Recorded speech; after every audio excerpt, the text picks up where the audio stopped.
Rain hammered against the glass walls of the 42nd floor like thousands of tiny bullets, turning the glowing skyline beyond the windows into a blurry ocean of lights and shadows, while deep inside the massive corporate tower, where wealthy executives usually laughed over expensive whiskey and million-dollar deals, a man stood alone in front of a mirror, wearing the uniform of a janitor, his fingers slowly tightening around the cheap grey fabric, as if he was forcing himself to become someone else entirely. The room around him smelled faintly of cologne, leather and old wood, the kind of scent that belonged to power. Yet the expression in his eyes looked nothing like a powerful man. It looked tired, empty, almost broken. On the table behind him rested a luxury watch worth more than most people's yearly salary, beside a custom-made black suit tailored in Italy. But he ignored both of them and instead reached for an old cleaning cart parked beside the door. For a long moment, he simply stared at his reflection in silence before speaking softly to himself. Leo whispered, "People smile at my money before they ever look at my face.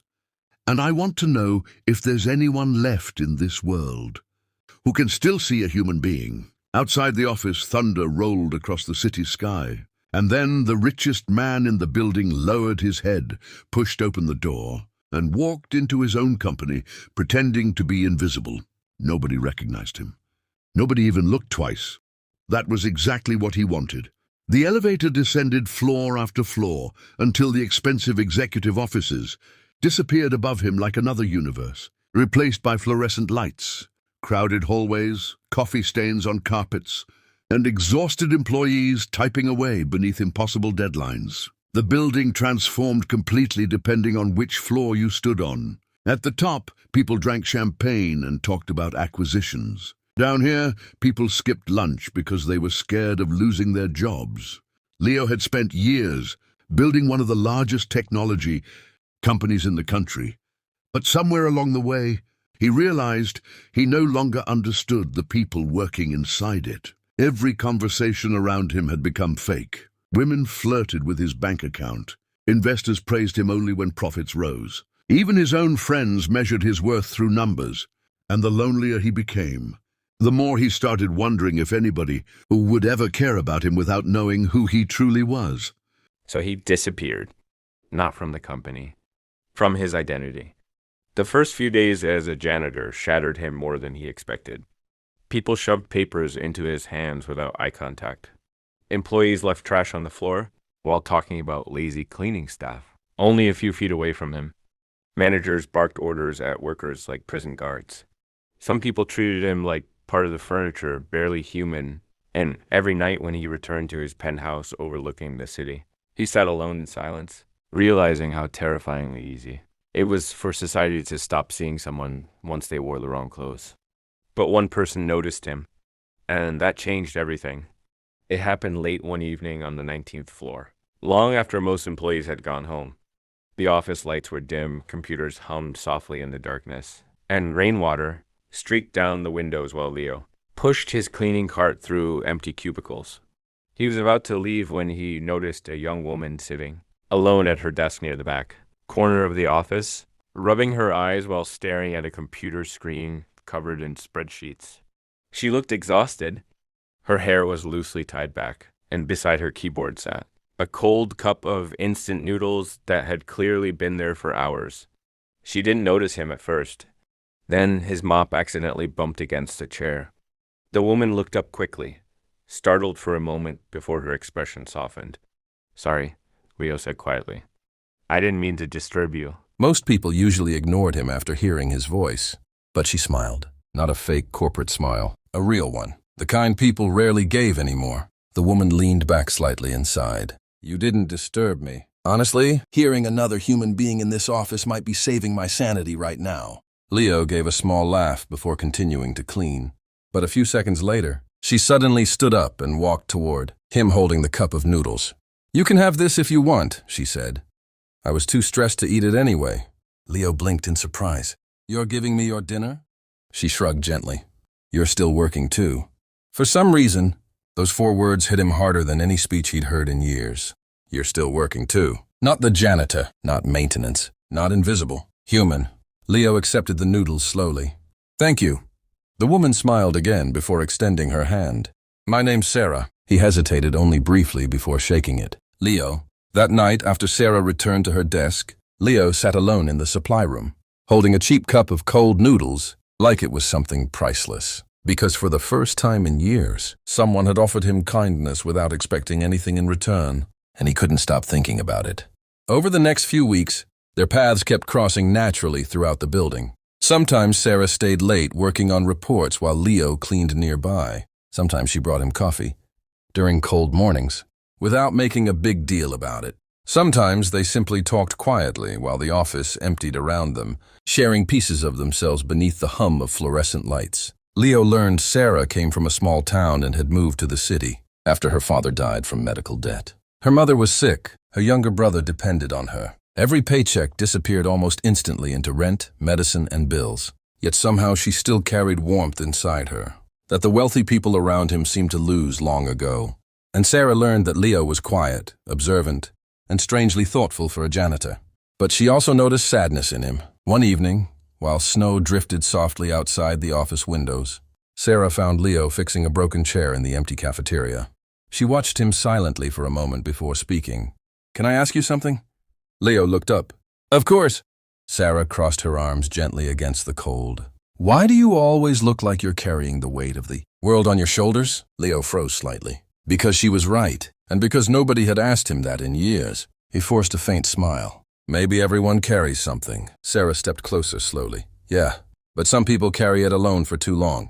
Her words lingered in the air between them, and for one dangerous second, Leo almost told her the truth. But before he could speak, another voice sliced through the cafeteria.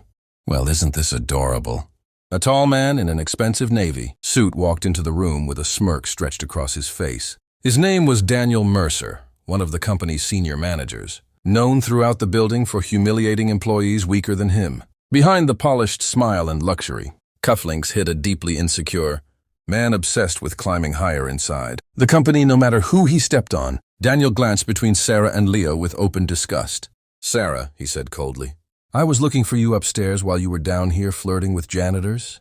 Sarah's face tightened instantly.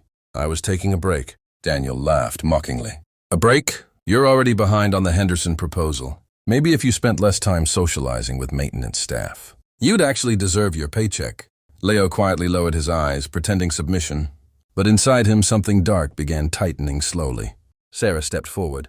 You don't get to speak to people like that. Daniel raised an eyebrow. Excuse me? You heard me, Sarah replied, her voice shaking slightly but still brave. He works here too. Stop acting like he's beneath you. The cafeteria fell silent. Daniel stared at her for several seconds before smiling in the cruelest way possible. You're making a very dangerous mistake, Sarah. Then he walked away. That should have been the end of it, but it wasn't, because from that moment forward, Daniel started targeting her relentlessly. Suddenly, Sarah's workload doubled. Meetings were scheduled without informing her. Tiny mistakes became public humiliations. Promotions she deserved mysteriously disappeared. Rumors quietly spread around the office suggesting she was too emotional and unprofessional. And every time Leo watched her sitting alone at her desk, fighting back tears after another brutal day, guilt twisted deeper inside his chest because he knew he could stop all of it instantly. One word from him, one revelation, Daniel would be gone. But Leo also knew that if he revealed himself too soon, he'd never know whether Sarah's kindness was real or simply a reaction to power. So he stayed silent, and the silence slowly became unbearable. One Friday evening, after an especially humiliating meeting where Daniel publicly blamed Sarah for a project failure that wasn't her fault, Leo found her sitting alone outside the building beneath the freezing rain, tears quietly rolling down her cheeks, while traffic lights reflected across the wet pavement around her. Without speaking, Leo removed his jacket and placed it over her shoulders. Sarah looked up weakly. I'm so tired. Leo sat beside her carefully. For a while, neither of them spoke. The city roared around them while rain soaked the streets. Then Sarah finally whispered, Do you ever feel like no matter how hard you work, people only see what they want to see? Leo looked at her for a long moment before answering softly, Every day. Sarah laughed bitterly through tears. I used to think if I worked hard enough, eventually someone would notice. Leo's voice became almost painfully quiet. Maybe the right person already has. Sarah turned toward him slowly. And for the first time since this strange friendship began, the air between them changed. Not dramatic, not sudden, just fragile, real. Like two lonely people finally recognizing themselves inside each other. But before either of them could speak again, Sarah's phone rang violently in her hands. Her expression immediately drained of color the moment she answered. "What?" she whispered. Leo watched panic flood her face. No, please don't do that. I'll pay it. Just give me more time. Her voice cracked completely. When the call ended, she lowered the phone slowly, trembling. Leo leaned closer. "Sarah, what happened?" She tried to hide it at first. Then the truth spilled out between broken breaths. Her mother's hospital was demanding immediate payment for surgery. If she couldn't pay by Monday, they would stop treatment. And suddenly, beneath the cold rain outside the glowing skyscraper, Leo realized the woman who had treated him, with more kindness than anyone in years, was about to lose the only family she had left. While upstairs, executives inside his company were spending more money on champagne than her mother's life was worth. A storm moved across Leo's face. Something inside him was beginning to break. And Sarah had absolutely no idea that the quiet janitor sitting beside her in the rain had the power to change her entire life with a single signature. But upstairs in the tower, hidden behind glass walls and golden lights, Daniel was already planning something far worse for her, something that would destroy her completely. And by the time Leo discovered it, it might already be too late.